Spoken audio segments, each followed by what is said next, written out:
Hello, I'm Sarah Hughes, the FAASTeam Program Manager for the Oakland Flight Standards District Office.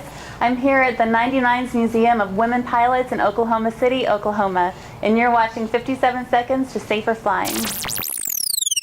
For pilots transitioning from simpler aircraft to more complex aircraft, learning the systems, checklists, and staying ahead of the faster aircraft are the issues. In August 2016, a pilot with his wife and two other couples crashed their PA31. Both engines flamed out at 12,000 feet. 7 minutes later, with the propellers still unfeathered, the aircraft hit the trees 1,700 feet short of the runway. Likely, the airman mismanaged the fuel, then misdiagnosed the source of the failure. His instructor believed the pilot had no training in the accident aircraft.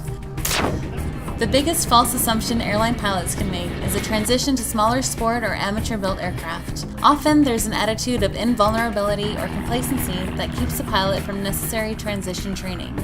Instruction from a CFI experienced in the new aircraft is essential. Sounds obvious, but yearly, ATPs fly perfectly good aircraft into unrecoverable situations.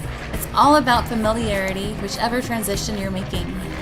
Transitioning means changes, and changes mean differences in flight characteristics and systems. Whether going from a less complex aircraft to a more complex aircraft, or from a 747 to an RV6, a good pilot needs to study their systems and fly with an appropriately rated flight instructor. From the 99 Museum of Women Pilots in Oklahoma City, and for the FAA Safety Team, I'm Sarah Hughes.